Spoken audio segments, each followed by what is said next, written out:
السلام عليكم ورحمة الله وبركاته. ازيك يا حبايبي؟ عاملين ايه؟ يا رب تكونوا بخير. اهلا وسهلا بكم في قناتي وقناتكم. حبي نفسك واهتمي بيها، ولو الفيديو عجبكم ما تنسيش الاشتراك وتفعيل زر الجرس علشان يوصلك كل جديد. النهارده بقى انا جايه لكم فيديو تنظيف الفرش بتاعه الميك اب.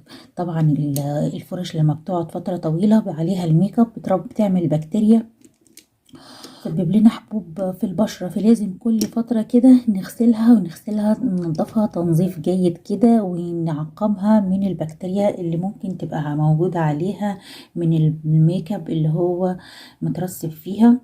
الفرش دي المفروض ان احنا ننضفها باستمرار علشان البقايا اللي بتتبقى عليها دي تضر بالبشرة بتاعتنا. يلا بقى نشوف هنعمل ايه في الفرش دي. اول حاجة يا بنات هنجيب طبق وهنحط فيه شاور جيل، وهنحط فيه كمان حبة من الديتول اللي احنا هنحط منه حبة عشان هيعقم لنا الفرش لو فيها اي بكتيريا اهو. وهنقلب الشاور جيل مع الديتول في المية كويس جدا. بعد كده هنبدأ نحط الفرش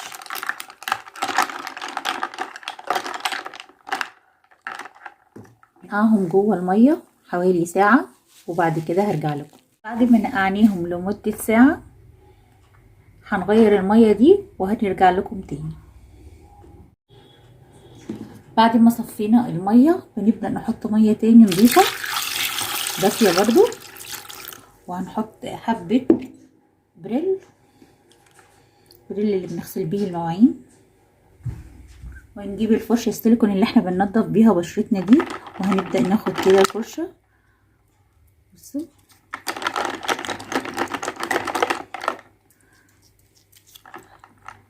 نبدأ نطلع بيها كده الفاونديشن.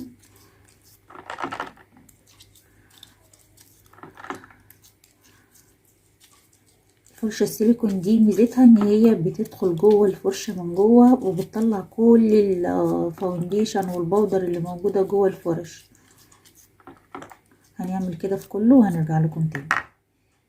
هنبدأ ناخد فرشة كده ونصفها تحت الحنفية.